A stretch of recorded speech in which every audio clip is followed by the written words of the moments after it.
My name is Filippo Cacciatore. I'm a senior at WHSAD. I'm working with my partner, Alexis Cisneros. We also have Yufeng listed here. He wasn't technically part of our group. He was assisting us with the project since, unfortunately, we joined late. So like our time was kind of like strained a bit in terms of working on the project. So we do want to give him credit, of course, for helping us with whatever we needed help with. My name is Alexis Cisneros, and I'm also a senior at WHSAD. The title for our project is Bushwick Core. We came up with the name because we want this to be the central and most important part of Bushwick. Our project location is in 215 Moore Street, Brooklyn. And then the image to the right shows the existing and proposed zoning and how it will look like. In the bottom of the image, you can see that it shows a dotted outline on how the area should be zoned. So for a preceding study, I used a website. Well, I looked through some websites. I also had some assistance from teachers to find some inspiration from. So I found this image. It's relaxed. It's kind of like a lounge area. It's kind of unique. Why? Because it's not just chairs and tables. We wanted to get an insight of how complex and how simple we can keep it also. You know, how we can transform something as simple as a lounge area to something maybe like, I don't know, something you don't see every day. You don't walk into a cafe and see, you know, just people lying on the floor comfortably. You usually see chairs and tables. So we wanted to see if we could do something different. Next, we have our bubble diagrams. For our ground floor, we pretty much just took the original floor plan and we kind of just labeled where we think it would be comfortable to put certain rooms. We decided to put a larger area for a lounge. It's closer to the entrance and it's more accessible. We also put a restaurant there too. What's your name? Reason we put a restaurant in the lounge area is so people can access, you know, snacks, drinks, whatever they want while they're working on anything. We put our elevators and stairs in the middle so it's accessible for everyone. So whether you're coming out of the bathrooms, you're coming out of the loading dock, you're coming out of the restaurants, you're coming out of the pharmacy, whatever, it's all accessible. So I wanted to say this presentation is phenomenal. The layout of the presentation, I'm going to ask you to send me a copy because with your permission, some of those slides I would love to use. You know, as I've learned from my mentor, Matthias, who's right here, we always start with inspiration photos. So I love that Jessica really helped walk you through what's a real life presentation that anyone would do, whether they're working for an architecture firm or a development firm or for the Department of City Planning, to lay out your thought process. And I think the presentation was, you know, A1 in terms of the way the materials laid out and the way you communicated your vision. So that's, I want to commend you on that.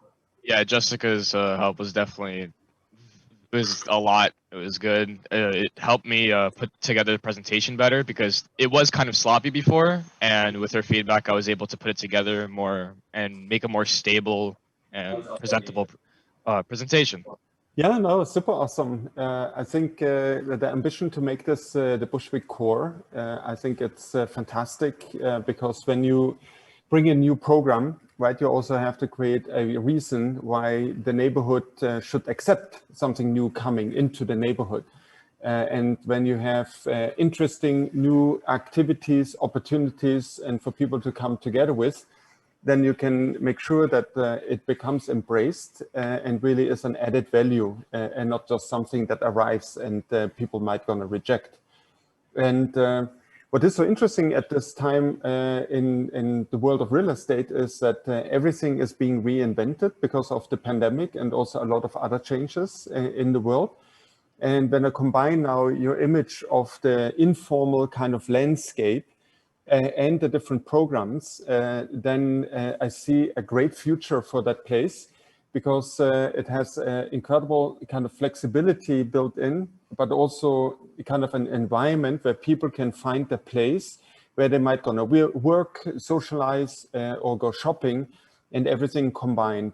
Because this is right now like the biggest change, where this kind of fusions of different programs are happening. So I think you tapped into something really interesting that would be fascinating to actually further develop and really build at some point in a location like this. Yeah, and maybe just to add on to that, I agree. I think the presentation was very well laid out. I love the reference pictures that you have, and I think you also like did a good job at selecting them and pointing out why you selected them. Obviously, you had a little bit less time than the rest of the team, and so I think the next step for you would have been super interesting. I would love to have seen what you would have done basically with these spaces you're proposing and how you would have created this fluid environment between the lounge, the library, the cafe, and all of that without, you know, typical furniture. Like that's exactly what I think would have been super exciting to see with pointing out what Matthias pointed out, like how you create these spaces that can actually even be used for something that you might not even be imagining, right? This is where that third aspect of design comes in, where the user almost defines how things are being used, and you would have created such an environment that would have enabled that. So I'm going to jump in from someone who is colorblind,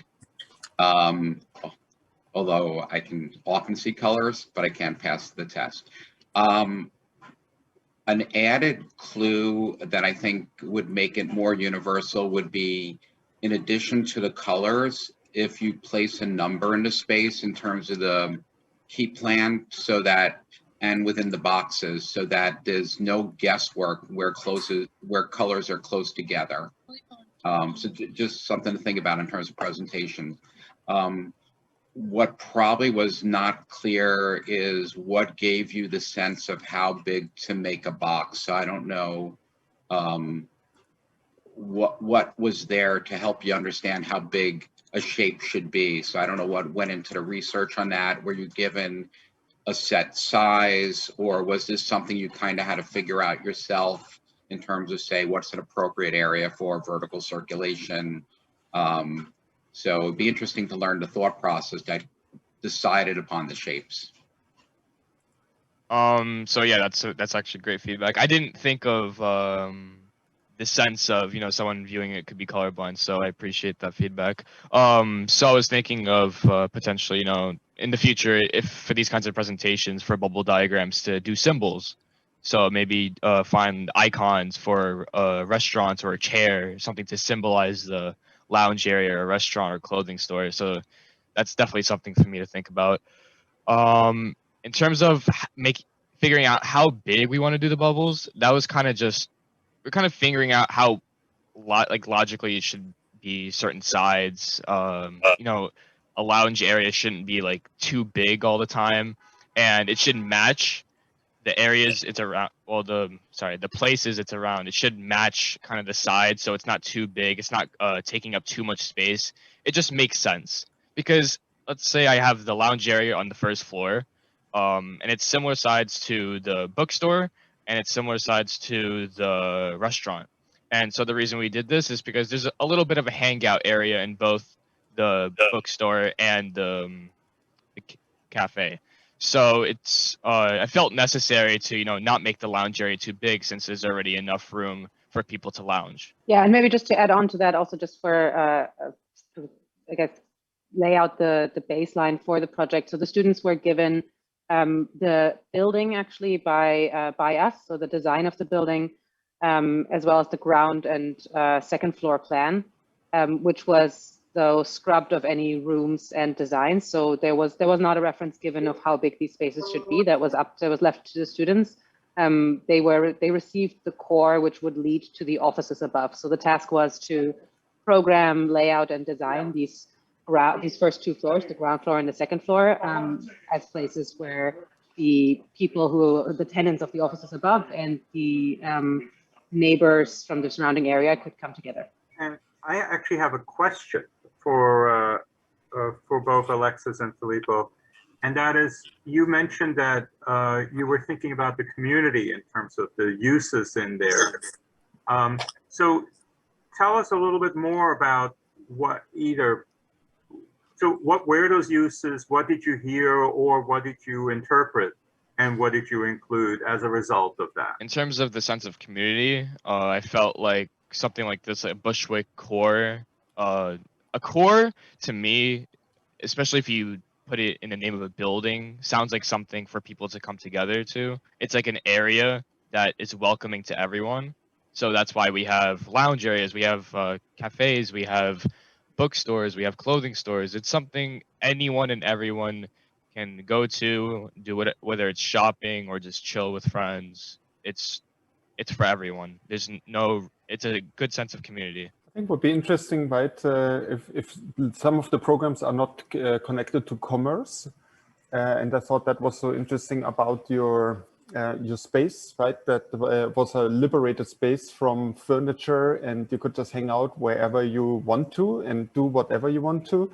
And that is also important that the program can support it, right? That you don't need to buy a coffee to be able to sit there. You can just sit there if you want to, right? And this is sometimes important to just think about these kind of programmatic nuances, like when you do a Barnes and Nobles, if they still exist, right? That's a commercial enterprise, but if you do a public library, then that would be something where everyone can come in, right? And that might be also important and interesting to think through about the ownership of public space or space. Mm-hmm.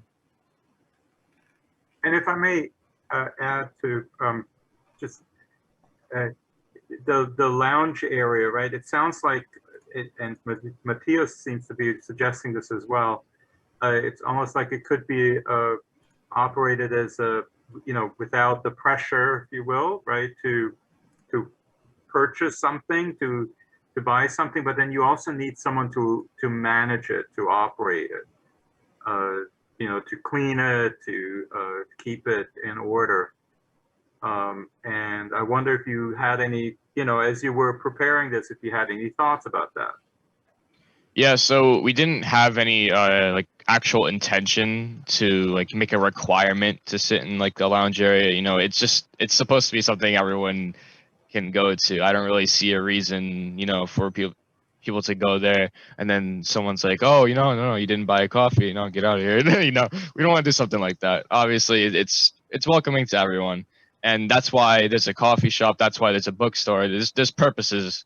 If people want to buy a coffee, they go there. The lounge area, the purpose is to just chill out or work, whatever you need to do. There's no requirement.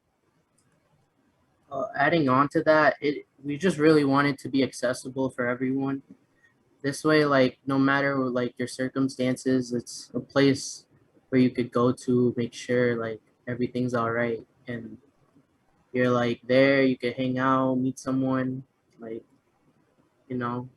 have new experiences. By the way, Winston, your questions bring me to an idea, Jessica, for next year, which we should try to do something almost like a charrette, where we could easily bring in whatever project we're doing, people in the community, to give the students a chance to chat with them, which obviously wasn't something feasible during COVID. But I think it's just in line with your questioning, Winston, of understanding community need in any project. It's a good addition for next year to the program. And we hope that after you certify us very soon, we're going to be able to bring the students to actual in-person hearings. I don't know if that's in the agenda. People actually meeting physically again soon. At the community board, we're done with digital electronic meetings already. In time.